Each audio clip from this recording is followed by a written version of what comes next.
Hello, Mr. Suit and Tie Guy. Hey, yeah, we're 20 minutes into the future with Musonics. That's America's oldest synthesizer brand, if you didn't know.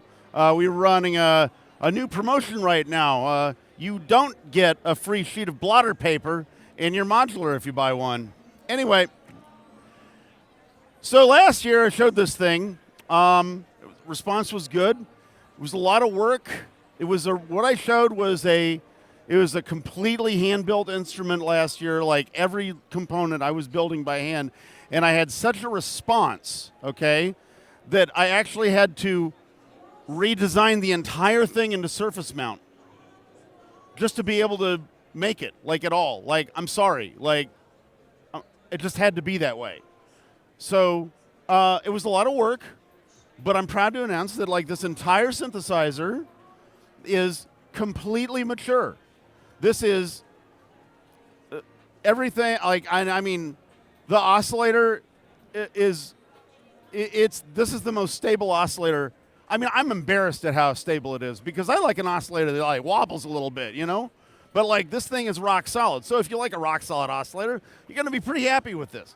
So like another nice thing about the oscillator now is that so there's a couple of features that were not present in the vanilla synthesizer last year. And first of all, as you can see, no wires. No wires. We don't need wires. Where we're going, Marty, we don't need wires, okay? So everything is normaled, the whole thing. And on the back side, you've got power, voltage, gate, output, both balanced on XLR and unbalanced on 1/4 inch, okay? And MIDI. see, it's MIDI. That's MIDI. You know what MIDI is? It's cool. It's digital. And like the MIDI interface, very sophisticated. So you got pitch bend, you got vibrato, you've even got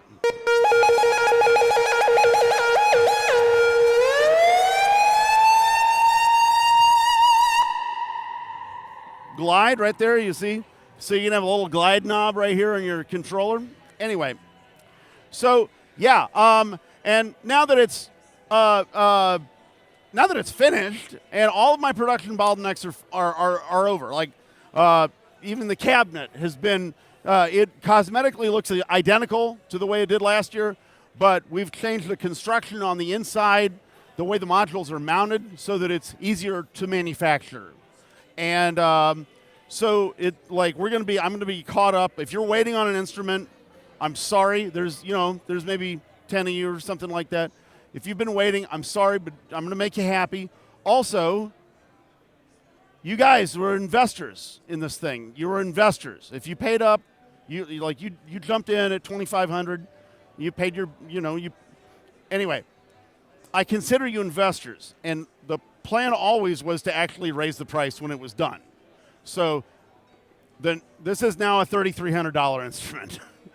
And so if you're upset because I've taken too long, I'm sorry, but your instrument is more valuable now. you've made some money, you know. Okay, so if you decide to sell it. But this is even more exciting. This is a development platform for a new standalone arpeggiator sequencer that I'm going to make called the Continuo, okay?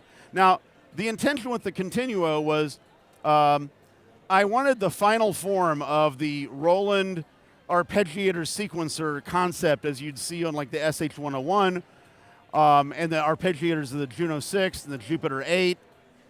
And so it's just everything and then nothing more than that.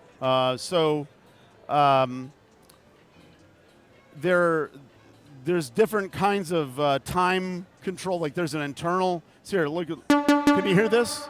Okay.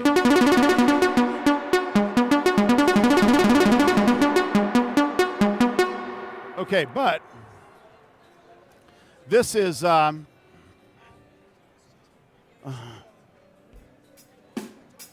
So there's a little bit of a little bit of a drum machine here, right?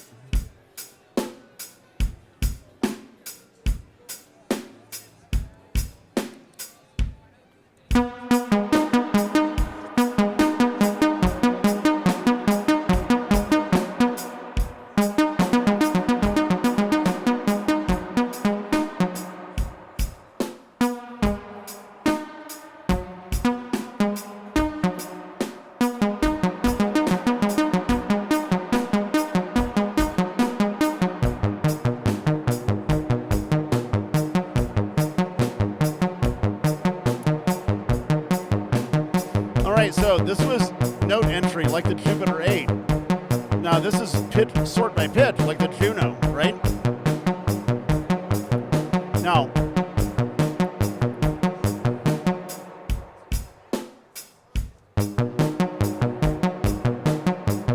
okay, so now check this out. Latch, right, okay, so that's like hold on the Juno, right?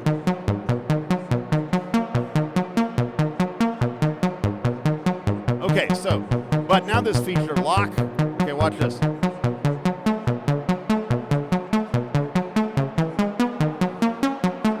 So now you can transpose the chord that you've entered, right? And then, just like the Juno, you've got 3 octaves. Now, this feature is called stagger. This button here, you hit this, so and that staggers the octaves.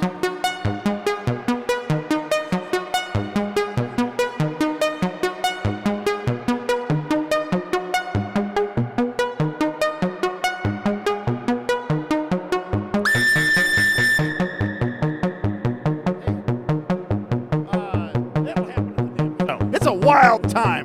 So. So I said it was an arpeggiator sequencer, so it also has a sequencer in it. So you can, this switch right here is a mode switch, okay? And then when it's in sequencer mode, you've actually got 3 groups of 3 sequences. And then there'll be, we'll have more setups. You should be able to store a lot of stuff in here, but we're not quite. This is why it's a public beta. We're still developing this, okay? So sequence edit. Okay. You see that? So is this kind of like 101 style sequencing? Yeah. But look at the display, bro. And now, oh, I made a mistake. I'm gonna correct it. Okay. Now we're back to the first stage. Stage 1, stage 2, stage 3, stage 4. Okay. Hold on. Okay. Okay. So what 5 means is that it's waiting for you to enter stage 5. Okay, so now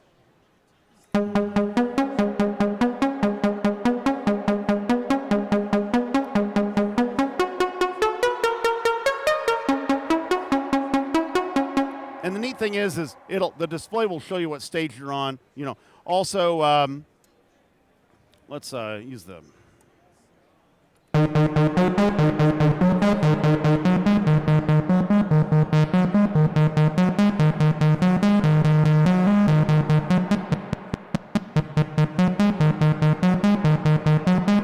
Thing is in sequencer edit mode, when you enter a stage,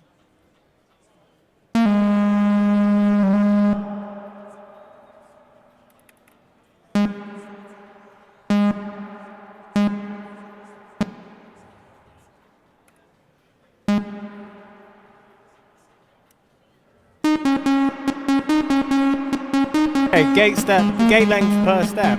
Yeah, and I can't demo it now, but it also records the velocity, right? And then, so like, say you are, ooh, we have bugs. Okay, this is a rough ride. So when are you hoping to have it ready by? This time next year or what? I'm hoping to have it ready by summer. Okay. Like it's already working better than it was like at the beginning of the show. Like Amos Gaines, one of the greatest firmware engineers in boutique analog synthesizers. He's doing the firmware for this, and he's actually been sitting right there, like, for the past couple of days, actually working on firmware for this thing while he's also manning the booth, right? Okay, so basically, like, if you're a modular guy in Moog format, actually, I'm sorry, I'm not American format, right? Anyway, if you're a modular guy in American format and if you want this, you can buy this public beta and contribute bug reports and go on this journey with us. Or you can just wait for it to be done. And when it's done, it's going to be a box like this big. But I can't show that to you yet because it's not done yet. So anyway, Ed, what else can I do for you? I think we're there, man. I think we're good. Did I take too long? No, you're perfect. Okay, great. Thanks, man. I love you guys. I'm so happy to see you again. Take care. Thank you. Have fun.